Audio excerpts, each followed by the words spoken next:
Break के बाद आपका स्वागत है। खबरों में आगे बढ़ेंगे। बिजली उपभोक्ताओं को बड़ी राहत मिली है। स्मार्ट प्रीपेड मीटर के सॉफ्टवेयर में बदलाव किया गया। नई व्यवस्था 1 अगस्त से लागू होगी। आपको पता होगा कि 125 यूनिट बिजली सरकार की तरफ से फ्री कर दी गई है। स्मार्ट प्रीपेड मीटर उपभोक्ताओं का 125 यूनिट के बाद कटेगा बैलेंस।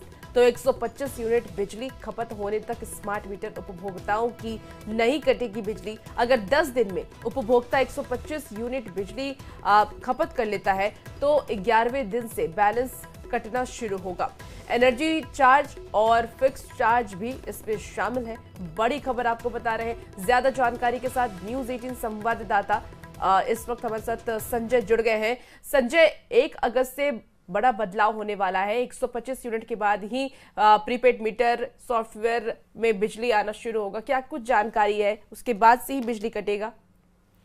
जी बिल्कुल, देखिए, जो स्मार्ट प्रीपेड मीटर है, लाखों उपभोक्ता हैं जो बिजली कंज्यूमर है, उनके मन में लगातार ये सवाल उठ रहा था कि उनके यहाँ तो स्मार्ट मीटर है, तो स्मार्ट मीटर से कैसे 125 यूनिट बिजली जो है वो फ्री मिलेगी। तो अब विद्युत विभाग ने इस समस्या का निदान खोज लिया है और स्मार्ट प्रीपेड मीटर है उसके सॉफ्टवेयर में बदलाव करने का फैसला किया गया है। और ये बदलाव जो है, बदलाव होने के साथ 1 अगस्त से जो नई व्यवस्था लागू हो जाएगी उसमें लोग इसकी सुविधा ले सकेंगे। इसके तहत स्मार्ट मीटर में जो सॉफ्टवेयर में बदलाव किया जाएगा उसके लिए Bihar state power holding company ने सभी एजेंसियों को, जो एजेंसियां इससे रिलेटेड है स्मार्ट मीटर से, उनको नया सॉफ्टवेयर अपडेट करने का निर्देश जारी कर दिया है। और उनसे कहा गया है कि वो जल्द से जल्द इसको 30 जुलाई तक प्रभावी कर ले ताकि 1 अगस्त से लोगों को इसकी सुविधा मिल सकेगी। जो उपभोक्ता पोस्ट पेड प्रीमीटर से आए हैं, यदि उनका बकाया बिजली बिल किस्त में कट रहा है तो वो पहले की तरह ही बैलेंस से कटता रहेगा, उनको भी परेशान होने की जरूरत नहीं है।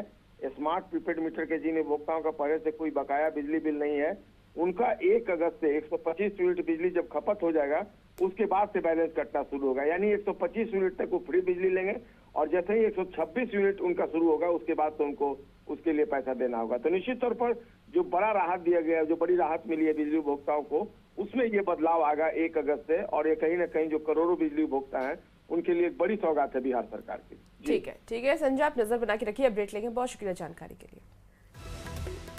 और पटना से बड़ी खबर, जहां मेट्रो की पहली ट्रेन पटना पहुंची। विशेष हाइड्रोलिक ट्रेलर पर इसे पटना लाया गया। कंकड़बाग स्थित मेट्रो डिपो परिसर में उतारने की तैयारी शुरू की गई है। तो देखिए, मेट्रो की पहली ट्रेन पटना पहुंच चुकी है और हाइड्रोलिक के ट्रेलर से इस कोच को पटना लाया गया है। और अब खबर सामने आ रही कि मेट्रो डिपो में इसे उतारने की तैयारी भी शुरू हो चुकी है। तो 15 अगस्त से पटना में मेट्रो दौड़ने वाली है और उससे पहले की जो तैयारी है वो मुकम्मल की जा रही है। मेट्रो की जो पहली ट्रेन कोच है वो पटना पहुंच चुकी है। हाइड्रोलिक ट्रेलर से इसे लाया गया। तो 15 अगस्त से पटना में मेट्रो दौड़ेगी और नगर विकास मंत्री जीवेश मिश्रा ने मलाही पकड़ी। इसके साथ ही भूतनाथ और आसपास के मेट्रो डिपो और मेट्रो लाइन का निरीक्षण किया। विभागीय मंत्री ने यह कहा है कि लोगों की सुरक्षा बड़ी चुनौती है। सुरक्षा के मानक तय किए जाएंगे और साथ ही काम की प्रगति पर संतोष जताया है। वो जरूर 1 लाइन, 2 लाइन, 3 किलोमीटर हो, 5 किलोमीटर हो, जरूर चालू करने की दिशा में हमारा पूरा जो एजेंसी है वो काम कर रही है। तो हमारा टारगेट है 15 अगस्त की 15 अगस्त को हम ज़रूर 1 लाइन चालू करके यहाँ पटना वासियों को, पटना शहर को मेट्रो युक्त शहर बनाएं। सेफ्टी रीजन को लेकर के हम लोग उसको ठीक से अध्ययन कर रहे हैं। सेफ्टी हमारी पहली प्राथमिकता होगी। उसको देखते हुए 2-4 दिन आगे पीछे हो सकता है, लेकिन अभी तक का जो लक्ष्य है हमारा वो 15 अगस्त है। स्वास्थ्य मंत्री इरफान अंसारी का बेटा क्रिश अब निशाने पर आ गया है। वजह है रिम्स अस्पताल का निरीक्षण, जिसका वीडियो भी सामने आया है, जिस पर बीजेपी ने कई सवाल पूछे हैं। तो इरफान अंसारी के ने बेटे का बचाव करते हुए सफाई दी है। पूरा मामला इस रिपोर्ट में देखिए। इरफान अंसारी के बेटे पर बवाल। मंत्री के बेटे ने किया अस्पताल का निरीक्षण। मचा सियासी घमासान, बीजेपी ने पूछे सवाल। किस हैसियत से मंत्री के बेटे ने लिया अस्पताल का जायजा?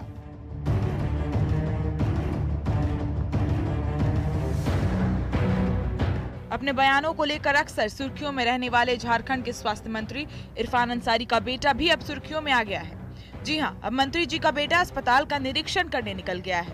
ये तस्वीरें हैं रांची के रिम्स अस्पताल की, जहां इरफान अंसारी का बेटा क्रिश अस्पताल का जायजा लेने पहुंचा था। इरफान के बेटे क्रिश अंसारी अपने दोस्तों के साथ जायजा लेते नजर आए। वीडियो में क्रिश अंसारी अपने दोस्तों के साथ रिम्स अस्पताल में मरीजों का हालचाल पूछते नजर आ रहे हैं। क्रिश का एक साथी वहां मौजूद मरीज और उसके परिजनों से कहता नजर आ रहा है कि मंत्री जी के बेटे हैं, कोई दिक्कत है तो बताइए। क्रिश अंसारी का रील सोशल मीडिया पर जब वायरल हुआ तो खूब हाय तौबा मच गया। बीजेपी ने मंत्री के बेटे के अस्पताल के निरीक्षण पर सवाल भी उठाए।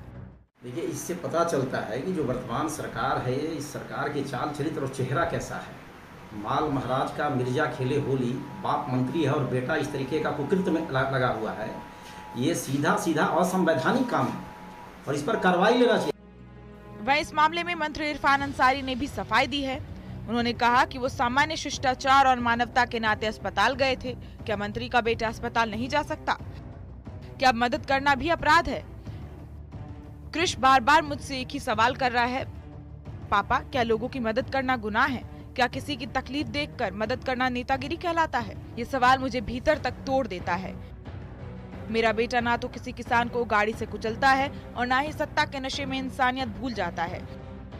उसने तो बस एक बीमार को देखा और मदद की। क्या अब संवेदनशीलता और करुणा भी अपराध मानी जाएगी? मैं इस सोच से बेहद व्यथित हूँ और सोचने को मजबूर हूँ, आखिर हमारा समाज किस दिशा में जा रहा है? क्या हर युवा हाथ जो मदद के लिए उठता है अब राजनीति की काली स्याही से रंग दिया जाएगा? ये तो भलाई का काम है। वहाँ मेरा बेटा अगर हॉस्पिटल चला गया तो कोई भी जा सकता है। ये तो इंसानियत का काम है। वो गरीब को अगर भलाई करने गया है, गरीब की इंसानियत को अगर वो सेवा करने के लिए गया है, तो ऐसे होनहार पुत्र के लिए लोगों को शाबाशी देना चाहिए, ना कि क्रिटिसाइज करना चाहिए। कुल मिलाकर कहा जा सकता है कि इरफान अंसारी का बेटा क्रिश अब निशाने पर आ गया है, खासकर राजनीतिक दलों के। लेकिन सवाल उठता है कि किस हैसियत से मंत्री के बेटे ने अस्पताल का जायजा लिया। न्यूज़ 18 के लिए रांची से संवाददाता गौरव झा और निरंजन कुमार की रिपोर्ट। इसी बीच बड़ी खबर रांची से आ रही है, जहां मंत्री इरफान अंसारी के बेटे ने सारे पोस्ट को डिलीट किया है। क्रिश अंसारी ने सोशल मीडिया से सारे पोस्ट को हटा दिया है। रील वायरल होने के बाद वो ट्रोल हो गए थे। सोशल मीडिया से सभी वीडियो को हटाया गया, प्रोफाइल में लगे फोटो को भी हटाया गया और मरीज और उनके परिजनों से बातचीत के बाद जो वीडियो सोशल मीडिया पर वायरल हुआ था उसे उन्होंने हटा दिया है। उसे अपलोड किया गया था, जिसके बाद वो ट्रोल हो गए थे, जिसके बाद विवाद ये बढ़ा। ज्यादा जानकारी के साथ न्यूज़ 18 संवाददाता गौरव हमारे साथ इस वक्त जुड़ गए हैं। गौरव, डायरेक्शन करते हुए इरफान अंसारी के बेटे नजर आए, उसके बाद ये वीडियो पोस्ट हुआ। वीडियो पोस्ट होने के बाद विवाद हुआ और अब इस पोस्ट को डिलीट कर दिया गया है। क्या और जानकारी है? बिल्कुल, हम आपको बता दें कि सिर्फ एक पोस्ट डायरेक्शन करते हुए नहीं, बल्कि क्रिश अंसारी के इंस्टाग्राम पर जितने भी पोस्ट थे सभी को उन्होंने अपने प्रोफाइल से हटा दिया है। इनकी अगर पोस्ट की बात करें तो पूर्व की अगर बात करें तो इनमें कई ऐसे पोस्ट थे जिससे राजनीतिक सरोकार रखता था। उसमें से मल्लिकार्जुन खड़गे के साथ भी उनकी तस्वीरें थी, कई राजनीतिक हस्तियों के साथ उनकी तस्वीरें थी। सभी पोस्ट को वहां से डिलीट कर दिया गया है। तो निश्चित रूप से इरफान अंसारी अपने बेटे को राजनीति से दूर रखना चाहते हैं, विपक्ष के निशाने को नहीं बनने देना चाहते हैं। यही तमाम वजह रही होगी कि उन्होंने अपने बेटे को हिदायत दी होगी और उन्होंने अपने प्रोफाइल से सभी पोस्ट को डिलीट कर दिया है। अब अगर आप उनके प्रोफाइल को देखेंगे तो सिर्फ एक जो पुस्तक के दुकान की तस्वीरें हैं वो उनके प्रोफाइल पर लगी हुई है, बाकी सभी पोस्ट उनके प्रोफाइल से डिलीट हो चुके हैं। गौरव, देखिए, इरफान अंसारी जरूर स्वास्थ्य मंत्री हैं, उनका हक है निरीक्षण करने का अस्पतालों में, लेकिन उनके बेटे किस अधिकार से गए अस्पताल में निरीक्षण करने के लिए? बिल्कुल, जिस तरीके से पिछले 2 दिनों से इस मसले को लेकर झारखंड में राजनीति हो रही थी, इसे लेकर इरफान अंसारी ने भी सफाई देते हुए कहा था कि हमारे बेटे ने किसी तरह का कोई निरीक्षण नहीं किया है। वो अपने एक शिक्षक के परिजन से मुलाकात करने के लिए अस्पताल गए थे, जिस दौरान उन्होंने कुछ मरीजों का हालचाल जाना था और उन्होंने भलाई के नाते इन तमाम चीजों को देखा था। उसमें उसकी कोई भी गलती ना थी। हालांकि बीजेपी ने जिस तरीके से इस पूरे मसले को ट्रोल किया और उसके बाद इस पर बयानबाजी तेज हुई, यही तमाम चीजें रही कि क्रिश अंसारी ने अपने प्रोफाइल से सब चीज डिलीट किया और उसी वक्त इरफान अंसारी का एक बयान ये भी आया था कि उनके बेटे नाराज हैं और इन तमाम चीजों को लेकर। बिल्कुल ठीक है गौरव, आप नजर बना के रखिए, अपडेट लेंगे। बहुत शुक्रिया जानकारी के लिए। झारखंड के 1700 सहायक शिक्षकों को राज्य सरकार के अधिकारियों ने फर्जी डिग्री का हवाला देते हुए कार्य मुक्त कर दिया है, जिसके बाद राज्य के सहायक शिक्षक गुस्से में हैं। बड़ी संख्या में रांची के सहायक शिक्षक खिचड़ी विधायक राजेश कश्यप के आवास पर पहुंचे और अपनी मांगों को रखा। खिचड़ी विधायक राजेश कश्यप ने कहा कि सरकार के अधिकारी की गलती की वजह से इनका भविष्य खतरे में है। सहायक शिक्षकों का मांग जायज है, हमारा प्रयास होगा कैबिनेट में रखकर इस मामले को सुलझाया जाए। हम 2000 से कह रहे हैं, 1000 2 बच्चा से बढ़ा के हम पूरा 60-70 बच्चा बढ़ाए, लेकिन मेरा वही स्थिति है। नौकरी आपका भी खतरा है? हाँ है, मेरा नगरी प्रखंड पड़ता है, स्कूल मेरा। नौकरी खत्म होगा तो कैसे कीजिएगा? अब कैसे करेंगे, भीख मांगेंगे। दिक्कत हुआ कि हम लोग आज 20 साल से काम कर रहे हैं, स्कूल में सहायक शिक्षिका हूँ, पढ़ा रही हूँ, और आज हम लोग को 4 महीना से हम लोग का वेतन रोक दिया गया है। तो आज परिवार का क्या हाल होगा? देखिए, राज्य स्तरीय कार्यक्रम के तहत राज्य भर में आज पक्ष विपक्ष के विधायकों को मांग पत्र सहायक अध्यापकों के द्वारा सौंपा जा रहा है। उसी कड़ी में हम लोग रांची के खिजरी विधानसभा क्षेत्र के माननीय विधायक राजेश कश्यप जी को मांग पत्र, अपनी मांगों से संबंधित मांग पत्र सौंपने आए हुए थे। गलती यहाँ कार्मिक विभाग ने एक आदेश पारित किया था। एक विद्यापीठ है, उत्तर प्रदेश की कोई शैक्षणिक संस्थान है, जैक ने उसको अप्रूवल दिया था, उसको मतलब मान्यता दिया था। कार्मिक विभाग ने उसको मान्यता दिया, आज का सेक्रेटरी उसको मान्यता नहीं दे रहा है। नतीजा क्या है कि 1700 जो पारा टीचर हैं उनका भविष्य खतरे में है। शिक्षा विभाग के एसीएस एस सिद्धार्थ बेगूसराय पहुंचे और एस सिद्धार्थ ने बरौनी के हाई स्कूल अंशुरारी का निरीक्षण किया। एसीएस ने ये साफ नहीं होने और अंधेरे में क्लासरूम देख करके शिक्षकों की क्लास लगा दी। देखिए तस्वीरों में किस तरीके से क्लासरूम में अंधेरा है, उसे लेकर के एसीएस शिक्षकों की क्लास लगाते हुए नजर आ रहे हैं। एसीएस ने हेडमास्टर को शोकॉज भी जारी किया है और हिंदी के शिक्षक के अनुपस्थित होने पर जांच के आदेश भी दिए। छात्रों की उपस्थिति देख करके एसीएस ने इसकी तारीफ की। पेरेंट्स मीटिंग के दौरान उन्होंने अभिभावकों से फीडबैक भी लिया। वहीं एसीएस के पहुंचते ही डीएम भी स्कूल पर पहुंच गए और इस दौरान स्कूल में हड़कंप मचा रहा। और बाढ़ से बड़ी खबर, जहां कांवरियों से भरी पिकअप पलट गई। हादसे में 2 की मौत हो गई है, 12 घायल बताए जा रहे हैं। मोकामा थाना के मोरगांव के पास हादसा हुआ है। न्यू फोरलेन NH 31 पर यह हादसा हुआ है। तो बड़ी खबर, बड़ा हादसा, जहां कांवरियों से भरी पिकअप पलट गई और इस हादसे में 2 की मौत हो गई है, 12 लोग करीब घायल हैं। मोकामा थाना के मोर गांव के पास यह हादसा हुआ है। न्यू फोरलेन NH 31 पर हादसा हुआ है। खबर अब मुजफ्फरपुर से है, जहां प्रतिबंधित जानवरों के मांस के खिलाफ पुलिस ने बड़ी कार्रवाई की है। ब्रह्मपुरा थाना क्षेत्र के मेहंदी हसन चौक स्थित कुरैशी गली में छापेमारी कर कई मांस के टुकड़ों की जांच की गई। मांस का सैंपल लेकर के जांच के लिए भेजा गया है और एक महिला के आवेदन के आधार पर ये कार्रवाई हुई है। आपको बता दें कि मजिस्ट्रेट की निगरानी में छापेमारी की गई। मांस के सैंपल की जाँच के आधार पर कार्रवाई की जाएगी। कुछ दुकानदारों को फॉरबिडन एनिमल्स हैं, लॉ है उसके हिसाब से उनके सेल की बात बताई गई है। लिखित आवेदन एक महिला के द्वारा समर्पित किया गया है। उस संदर्भ में FIR की जा रही है और जो स्थल उन्होंने बताया था उसके लिए मजिस्ट्रेट को प्रतिनियुक्त करके वहाँ पर वेटरनरी डॉक्टर के प्रेजेंस में जो भी सैंपल्स थे जानवरों के उसको सील कर लिया गया है और उनको विधिवत तरीके से FSL भेजा जा रहा है ताकि उसकी पुष्टि हो पाए कि वो मांस किस जानवर का है और जो भी इस तरह से जो भी जांच रिपोर्ट आएगा उस हिसाब से आगे भी विधि सम्मत कार्रवाई।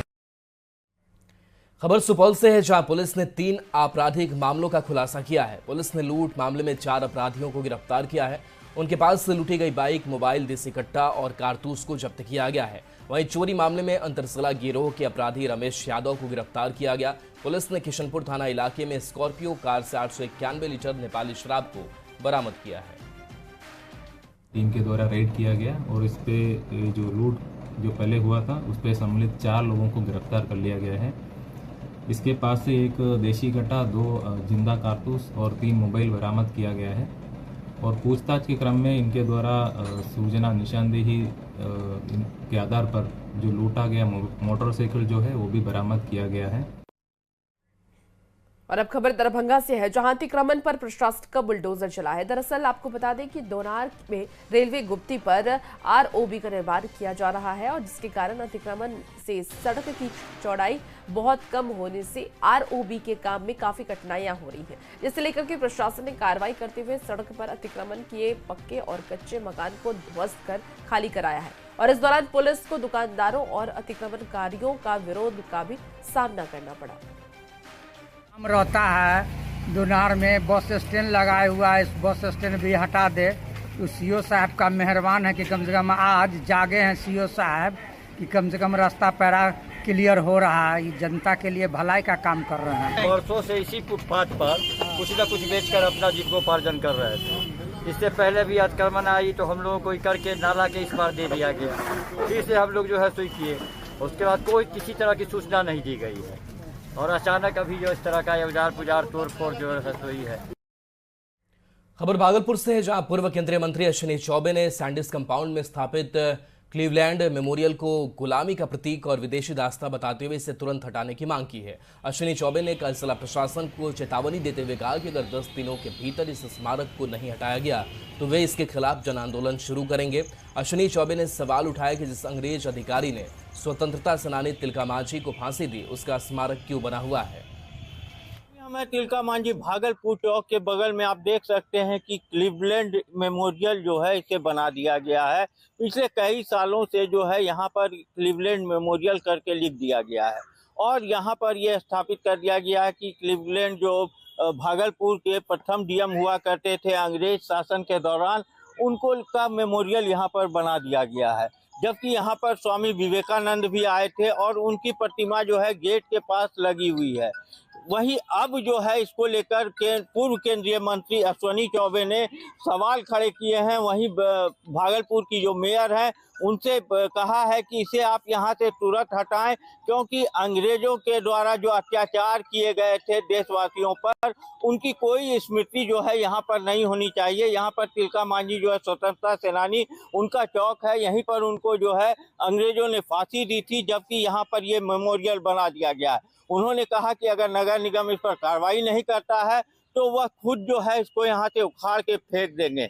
इसको लेकर जो है पहले भी एक बार जो है आवाज बुलंद उन्होंने की थी, लेकिन आज तक कोई कार्रवाई नहीं हुई और फिर जो है एक बार अश्विनी चौबे जो है इसको लेकर आवाज बुलंद कर रहे हैं कि इसे यहाँ से हटाया जाए, नहीं तो इस पर वो कार्रवाई करेंगे।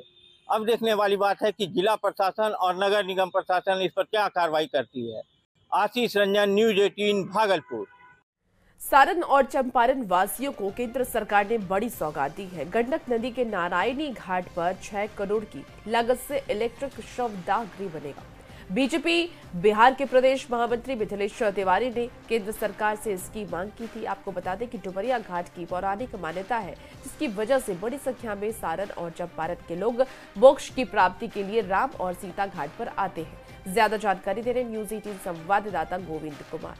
हमारे देश के प्रधानमंत्री आदरणीय नरेंद्र मोदी जी ने डुमरिया घाट को सुसज्जित करने का फैसला लिया है और इसके लिए लोगों में बहुत खुशी है। गोपालगंज में गंडक नदी के किनारे डुमरिया रिवर फ्रंट के पास अब इलेक्ट्रिक सौदागृह बनेगा।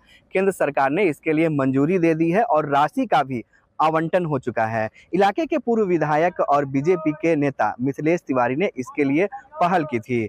डुमरिया घाट का ये रिवर फ्रंट है और यहाँ पर राम और सीता घाट बनाया गया है। कई मायनों में ये डुमरिया घाट जो है अहम माना जाता है, क्योंकि मान्यता है कि प्रभु श्री राम जब अयोध्या से जनकपुर के लिए प्रस्थान किए तो इसी घाट के पास आकर उन्होंने स्नान किया था। इसलिए यहाँ पर 70 घाट भी बना हुआ है। जैसे बनारस में 80 घाट बना है, वैसे ही यहाँ पर गोपालगंज में गंडक नदी के किनारे 70 घाट बना हुआ है। इसके अलावा गंडक नदी का जो उस साइड का इलाका है, जो पूर्वी जोन है, वो चंपारण का इलाका है और गंडक नदी के पश्चिमी जोन का जो इलाका है वो गोपालगंज का इलाका है, सारण का इलाका है। तो ऐसे में सारण और चंपारण के लोगों को भी इसका लाभ मिलेगा। एक और यहाँ पर मान्यता है, कहा यह भी जाता है कि जब पांडवों ने याचु यज्ञ किया था तो इसके लिए भी वो यहाँ पर आए थे। ऐसे में डुमरिया घाट के पास इलेक्ट्रिक सौदागरी बन जाने से न सिर्फ सारण और चंपारण के लोगों को इसका लाभ मिलेगा, बल्कि प्रदूषण से भी मुक्ति मिलेगी। तो इस इलाके के लोगों की जो लंबे समय से मांग चल रही थी, वो अब केंद्र सरकार की पहल पर पूरी होने जा रही है। गोविंद कुमार, न्यूज़ 18, गोपालगंज। स्वर्ण मेले में एक से बढ़कर एक शिव भक्त विभिन्न वेशभूषा और अनोखे कांवर के साथ बाबा नगरी आ रहे हैं। इस बीच कई कांवरिया ऐसे कांवर लेकर पहुंच रहे हैं जो लोगों को अपनी ओर आकर्षित कर रहे हैं। कोलकाता से आए 40 कांवरियों की टोली लगभग 200 किलो के कांवर को लेकर बाबा बैद्यनाथ धाम पहुंची। कांवर पर 4 धाम के मंदिर के प्रारूप बने हुए हैं। बद्रीनाथ, द्वारकाधीश, रामेश्वरम और जगन्नाथपुरी के अलावे एक बड़े भोले शंकर की मूर्ति जो नदी के साथ विराजमान है। कांवरिया पथ पर लगातार लाखों लाख कांवरिया कांवर लेकर बाबा धाम की ओर बढ़ रहे हैं, लेकिन इस कांवरिया पथ पर कई आकर्षक कांवर भी लेकर कांवरिया देवघर पहुंच रहे हैं। खास करके कोलकाता से जो है कई कांवर ऐसे आते हैं जो बेहद आकर्षक, बेहद खूबसूरत रहते हैं, जो कांवरिया के साथ साथ स्थानीय लोगों का भी नजर जो है खींचते हैं, मन मोह होते हैं। मेरे पीछे आप एक कांवर देखेंगे, ये कांवर जो है ये लगभग 200 किलो का है और इसमें 4 धाम के मंदिर बनाया गया है। साथ में बाबा भोलेनाथ हैं, नंदी के साथ विराजमान है और इस कांवर के नीचे 108 जलपात्र भी रखे हुए हैं। इसके अलावा हम आपको दिखा दें कि इस कांवर में फर्स्ट एड की भी व्यवस्था रखी गई है। 40 लोगों की ये टोली है, 35 से 40 लोगों की टोली है और इस बार हम लोग 4 धाम की यात्रा बनाकर लाए हैं और इसमें हम 4 धाम पूरी का ये उड़ीसा का जगन्नाथ मंदिर है, हमारा बद्रीनाथ है और रामेश्वरम है और द्वारकाधीश मंदिर है। 4 धाम के क्या सोच रहता है हर बार अलग कांवर लाने का? इससे बाबा का महिमा है। हाँ, कांवर तो दिखाते हैं कि ये कांवर बेहद आकर्षक, बेहद खूबसूरत, चारों धाम के जो है मंदिरों को बना के लाया गया है। ये बद्रीनाथ उत्तराखंड का, और उसके बाद हम आगे आएंगे तो देखेंगे कि इसमें द्वारकाधीश गुजरात का मंदिर, और फिर इसके दूसरी तरफ आएंगे। चारों 4 कोने में चारों धाम को लेकर बाबा बैद्यनाथ मंदिर पहुंचे हैं। ये रामेश्वरम का मंदिर है और इसके बाद हम आएंगे यहाँ पर तो उड़ीसा के पूरी मंदिर जो है वो लेकर, जगन्नाथ मंदिर को भी लेकर ये कांवरिया यहाँ पर पहुंचे हैं। तो बेहद आकर्षक, बेहद खूबसूरत, कांवरियों में जबरदस्त उत्साह और इस बार महादेव की कृपा भी विशेष बरस रही है। लगातार बारिश भी हो रही है जिससे कांवरियों को चलने में काफी सुविधा भी हो रही है। तो ये कांवरियों की 40 कांवरियों की टोली है जो बेहद आकर्षक और खूबसूरत कांवर लेकर पहुंच रहे हैं। तो इस बार मेरे साथ सभी लोग बोलेंगे बोल बम, बोल बम। उत्साह से लवरेज और सभी कांवरिया पथ पर बाबा बैद्यनाथ को जलार्पण करने के लिए आतुर। मनीष दुबे, न्यूज़ 18 देवघर। फिलहाल इस बुलेटिन में इतना ही। बने रहिए न्यूज़ 18 बिहार झारखंड के साथ।